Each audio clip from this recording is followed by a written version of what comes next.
Bonsoir à tous, j'espère que vous allez bien, que vous m'entendez bien. Alors, ce soir, nous allons parler de préparation naturelle d'engrais.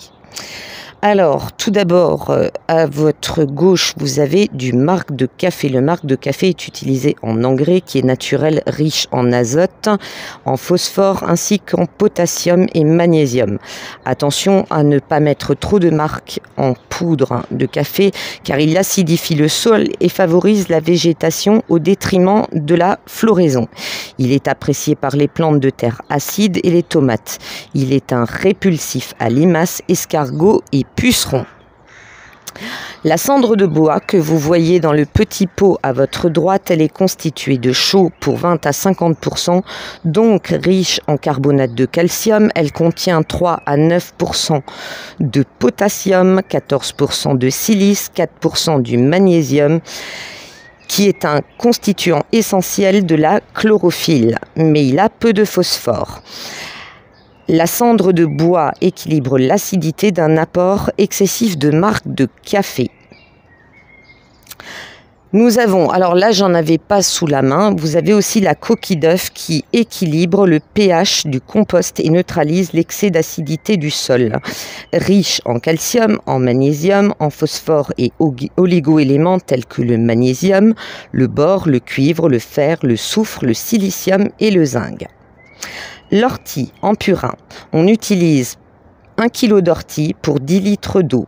La dilution en engrais est de 1 litre de purin pour 4 litres d'eau. Utilisable comme insecticide et fongicide, après 24 heures de macération, comme engrais, il faudra attendre au moins 1 semaine à 2 semaines. Très riche en azote, il contient aussi du fer, du magnésium, du potassium. Il améliore la vie bactérienne du sol. On s'en sert aussi comme activateur de compost. Là, je vais vous donner ma manière de faire un engrais naturel 3 à 4 en 1. En fait, dans 10 litres d'eau, je mets 1 kg d'ortie hachée.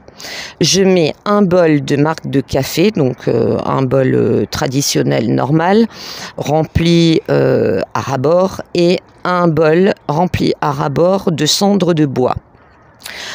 Plus 2 bonnes poignées de coquilles d'œufs que vous faites d'abord sécher, puis ensuite vous les broyez, soit au rouleau à pâtisserie, soit avec un marteau, et un pilon et un bol. Voilà. Ce que je voulais préciser, la cendre de bois, n'utilisez jamais de bois de palette brûlée. Pourquoi? Parce que les palettes sont traitées contre la détérioration par les rats, contre l'humidité, tout ça, elle contient beaucoup de produits chimiques, donc attention, n'utilisez pas cette cendre-là, jamais de cendre de palette. Ensuite, ce que je l'utilise en fait une fois toutes les 3 semaines en moyenne. N'arrosez pas à cet engrais quand il fait trop chaud, attendez le soir, d'accord, n'arrosez pas en pleine journée. Il faut savoir aussi qu'un excès d'azote est nocif pour vos plantes et qu'en fait on découvre quand par exemple vous pouvez même l'utiliser pour vos gazons. Si dans votre gazon vous avez trop de trèfle, ça veut dire qu'il y a un excès d'azote dans votre sol. Voilà, je pense avoir fait le tour, sinon je vous rajouterai ce qu'il faut en commentaire.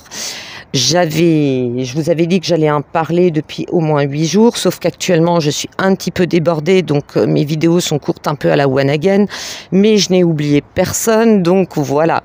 Je vous dis à très bientôt et je vous souhaite une excellente soirée.